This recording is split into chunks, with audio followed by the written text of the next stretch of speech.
I'm Virag, and I got StreamSets. I'm going to talk about one infrastructure for microservices using StreamSets Data Collector. Who are we? StreamSets is an open source continuous ingest platform, and we'll learn more about it once we go to the talk. Because like a lot of containerized services nowadays, where you have like multiple Docker containers, and it's very popular because you can easily run your application, scale it, deploy it, and testing is also very easy.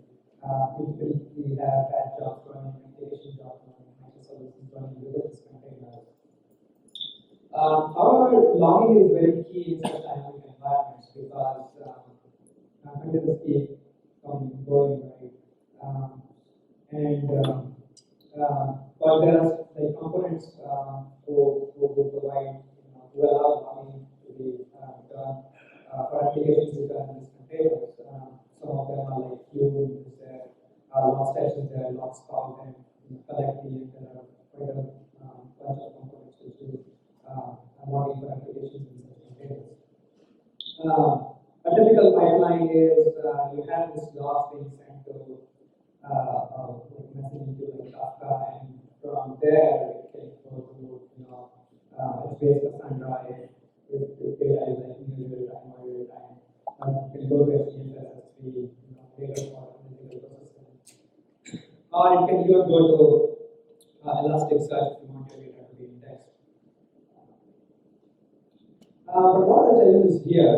So typically these logs, they are not structured. Usually they are like semi-structured logs. And the schema of your data coming in keeps on changing, right? You could have a field added tomorrow, or you could have a field removed, or the data type of the field might have changed. You could have malformed records within the logs which cannot pass. So along with semantic drift, there's also infrastructure drift, which means that you could have your new set of apps coming containers, and they could have their own log format, or your current apps are upgraded and your log format changes drastically. So what should be the end goal? The end goal should be that your pipeline should be continuously running 24/7. So here is like a very simple pipeline configured using StreamSets Data Collector. To configure the pipeline, you need a origin, like so that's typically like a log source. So like I showed earlier, it could be like a log stash, a Fume agent, or your own custom log source that you can plug in. And as the data moves on, you need a processor which can process the top of it, and then eventually you need to have destination, like where the data is handled. Also, you want this pipeline to be continuously running, right? So it should not happen that if there is some unexpected data, your pipeline has to stop, or you have to stop and change some scripts, go and fix some code and restart the pipeline. So that's why you have like for each stage you would have like one error property saying that if there is some error, you could write it to someplace, like for example, you could write to an error topic in Kafka. You could just write it to a file, and then you can trigger, or an admin could trigger a new pipeline, like an error pipeline, which will process this error records.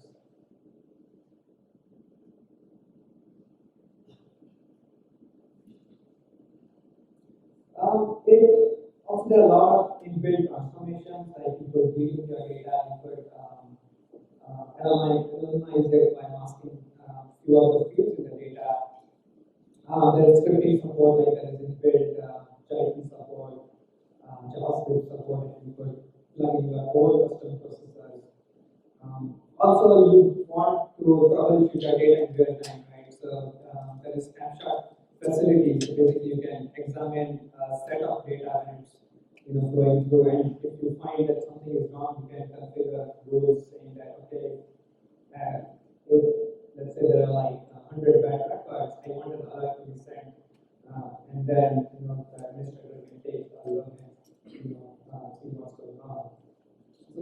more introspection capabilities to also before you start the pipeline, you could review the data, saying, oh, what are the fields in my record? And let's say if some of the fields are null, there's a processor which says like when you replace the processor, which will replace all the nulls with whatever fields you want. And another problem here is data at scale. Right now, you're dealing with microservices. At some point, you want this pipeline or the StreamSets Data Collector not to run just in a single process. You want to scale it. So the obvious choice is to scale it using a cluster, and like we have a couple of modes. One is batch mode, where it's basically like if you want a single shot, like, oh, I have data in HDFS, I want to process it and move it to destination, and then the pipeline is terminated. Then you can just spawn a batch cluster job. But the most useful case is that you want your pipeline to be done continuously, right? Which is data is coming in continuously. So we have Spark streaming support currently, which is over on and we are not trying to Spark as such. We want a customer who says that they have strong infrastructure, or Sansa, or some other data processing infrastructure. We could integrate with them too.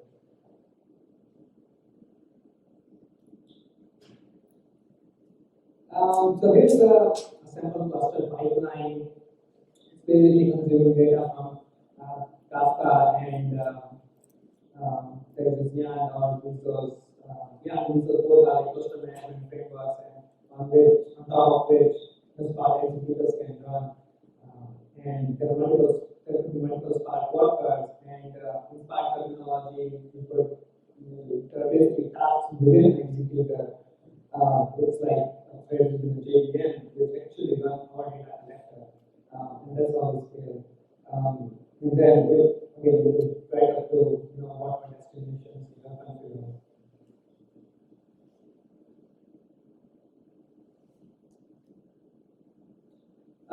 Yeah, so we actually, as I said, like we Spark streaming, and we have Kafka integration with Spark streaming comes with Kafka integration.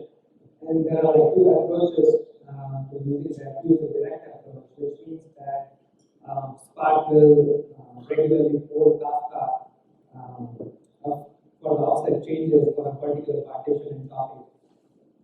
And there is one-to-one mapping between Kafka and RDD partitions.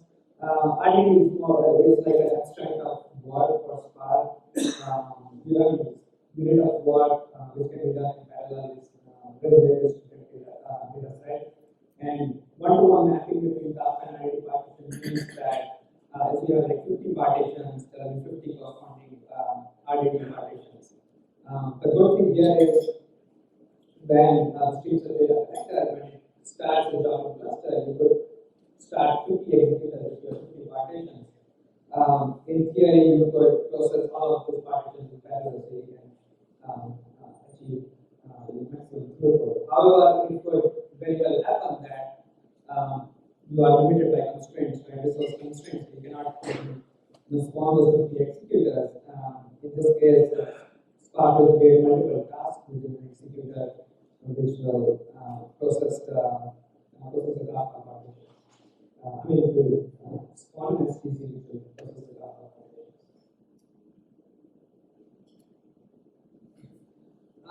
So as I said, like we have Spark on support and Spark on Mesos support. These are just more like internal details. Like we went with some of the design choices when we start working on Spark and Yarn. So Spark, when you want to submit a Spark job on Yarn, there are two ways to do it. One is client mode, other is custom mode.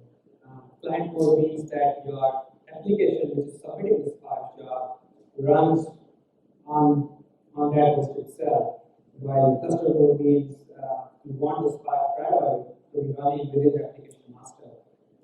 The good thing about cluster mode is the application master dies or your Spark driver dies. Yarn will automatically restart the Spark driver and control the development. So So we basically submit this part job in the first mode. Also, the jars are available in distributed cache, packaging of libraries or packaging of the stages which are in our pipeline is much more easier. One cool thing about the StreamSets Data Collector is like each stage has its own class loader, so there is no conflict of stage libraries. For example, you could have a pipeline which is writing to to a file, another pipeline, same pipeline writing to another destination to 2.6. One is like a CDX version, another is like HWX, version, another part is like an Palo version, but they will all work together with nice password isolation.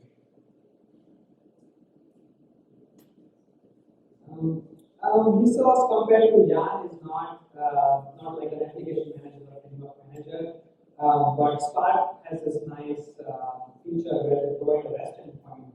So basically, you can submit a job to this REST endpoint, which will manage the resource framework for you.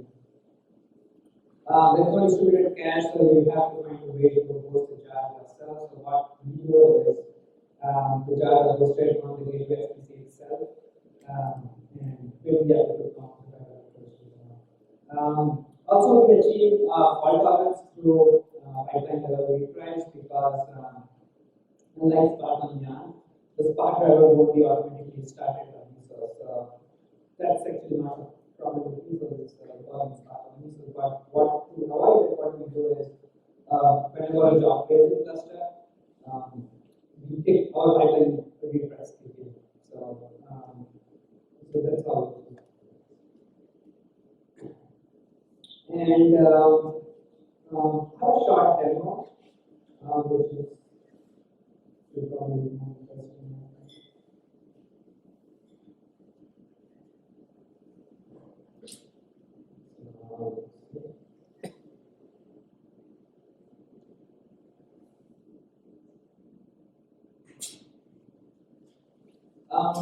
So I have, I think, this is running out of this.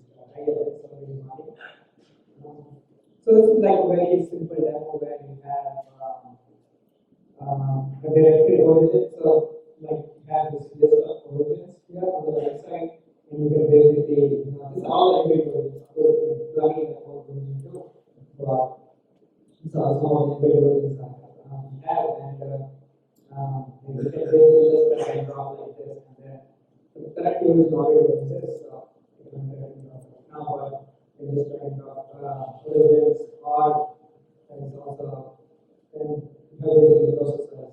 These are a list of processors like master, selector, and then you could have your destinations. And currently the destination is SPFS, and we have origins in the directory. And let's say I have a directory that contains log files, and I want to just move it to SPFS.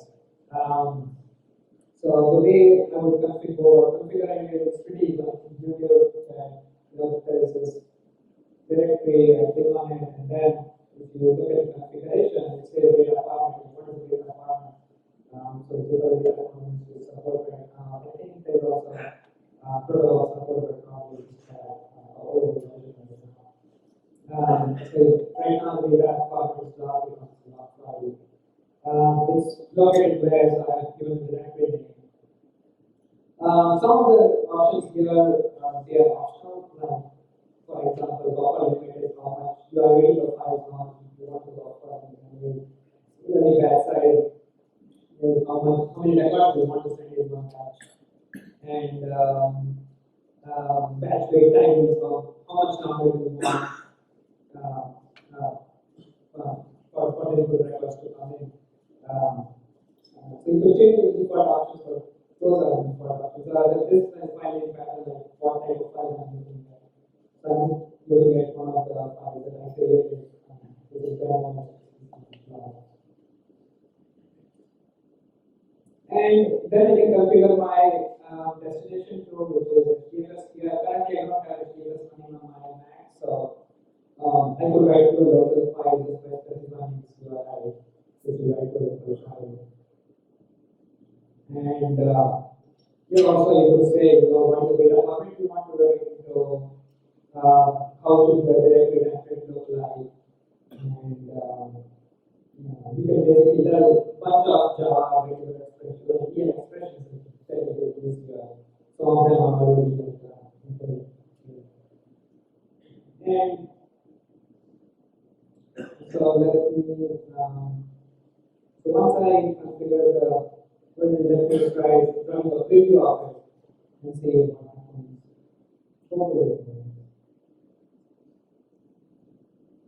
So yeah, you see there are like the preview means like before you start the pipeline, you just want to see what do the records look like. So in this say that it has oh yeah. So I forgot to show like what type of block parcel we are using, right? Because this thing won't make sense unless we see the block parcel.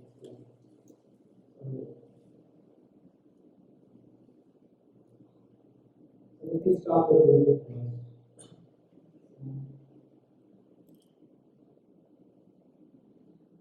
Yeah, so the log file is like a log.txt file. And I also selected a parser and put a stack trace because log messages typically contains exceptions also, right? So one way to send a message. So I say that I do a stack trace. And then this is my custom format of how to log this without. So you can do custom formats. There is also options for the common log format and the log format. So let me start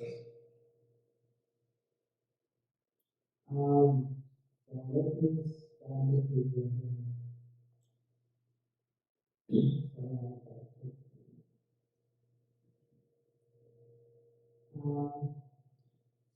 yeah, as you can see, like after you record the video and this also includes an exception trace. I was basically trying to connect to like a remote StreamSets URL from a laptop and Conceptual and follow this exception trace, but it has that kind of stuff to do with message category. You say like who is the user of this, what is the severity of the login, and the privileges. And this I just put like a dummy SPC log itself, which services included. So this is preview.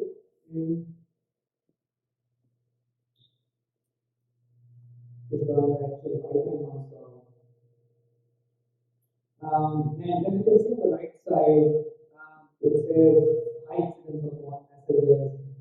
The reason it shows up that way is because I configured the data which is right on this link. If I click, it says there is this one message, and then it also shows like if you take some sample records which are matched. This is the record which and you want to look at the load itself. So I will stop the document now.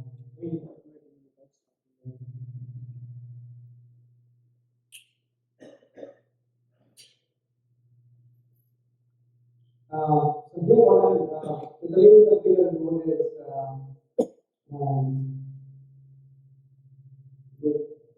first you say about it and then you want to say what is the load name, what is the load name. And then what are the conditions which matches this true, right? So currently what I want is in my log file I have different log levels. And wherever there is one message and the other criteria is if I get two of one log message, I want to this is one of the here you do like in practical purposes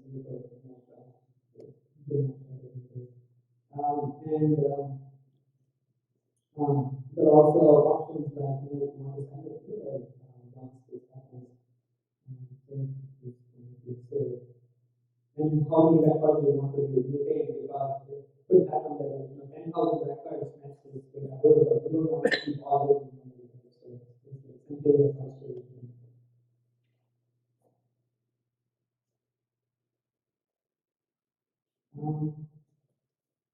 Yeah, so this is and then basically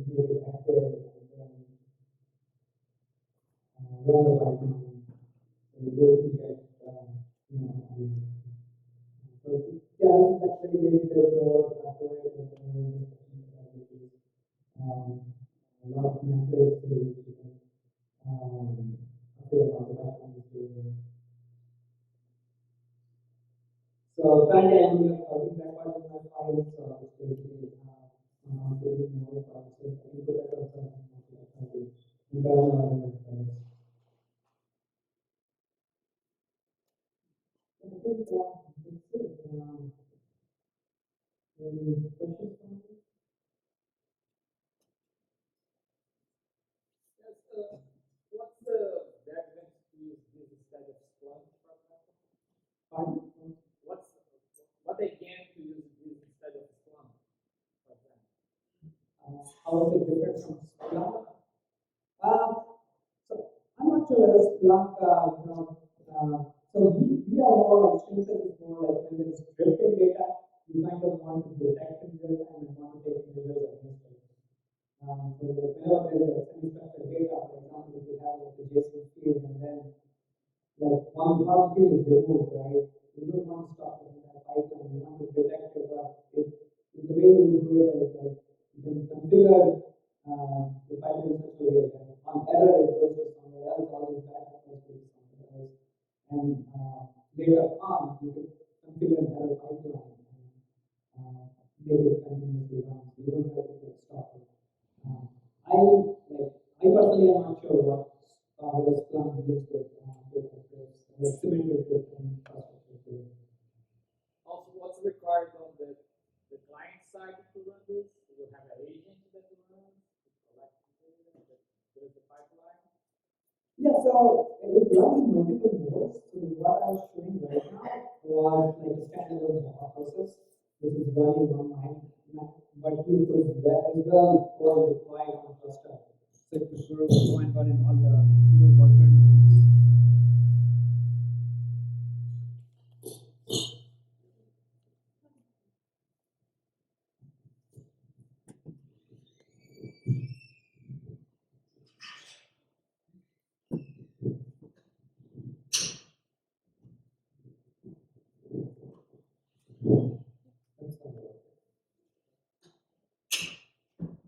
What is the streaming rate? What is the data ingestion rate? The size per second you have seen. Yeah, so that like depends on what origin you are connected to, and like the throughput is for stage identifier. The stage is basically like components. For example, SPSS could have different throughput compared to HPS compared to Cassandra. What have you seen with your software? I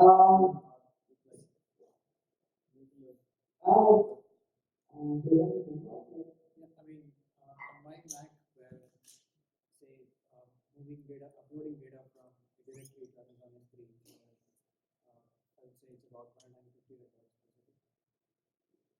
I'm not very sure. Yeah, we have some benchmarks. So you could, if you shoot a email at SPC service, you definitely get an answer. I can't only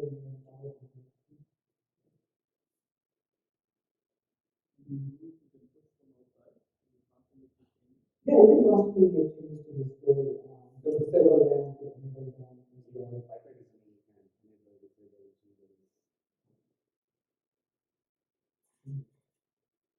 So hard questions, your teacher, so questions I can't answer. So, What can users develop their own sources and things like that? So to be sure that users want to develop their own. yeah, so there is a Maven archetype through which you could plug in your own template, like plug in your own source and say you can plug in your own stage basically. There is a facility to do that.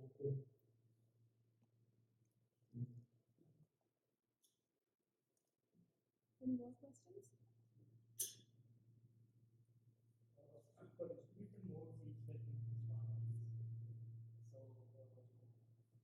Yeah. so do you have any guidance The question is, we use Spark currently. Is there any guarantees on data loss? So currently we have Spark plus Kafka, and there are like two approaches to using Spark plus Kafka. One is like the older approach, which is like the receiver approach, or the direct approach. So the direct approach is kind of experimental this time, but we have gone with the direct approach because like it will stabilize pretty soon. Like 1.3, Spark 1.3 is was like experimental, but like 1.6, like now 1.6 is out. So most probably it's going to be very stable. There's going to be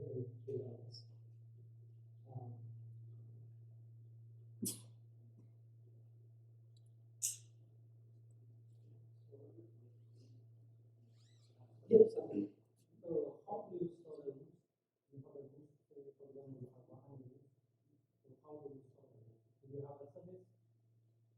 No, currently we don't have like the rules are currently we don't have a like service to store the rules. It's But say for example, it's you add a new root. yeah. So how this root is compatible into your script? So it's basically right now it's the persistent store is files right now. We store it in like files. There's no like separate service to store rules because they are at this point they are like lightweight, but yeah, in theory you could have like a different data store which could store your rules and other persistent stuff. And the root is a set of names, or you can move around. What's the sequence of the root? So you're saying like how would you specify everyone whether you can do an AND or Or yeah. and We have an expression language. Oh, okay. so we have an expression language, so you can say, like you have a couple of fields in your message,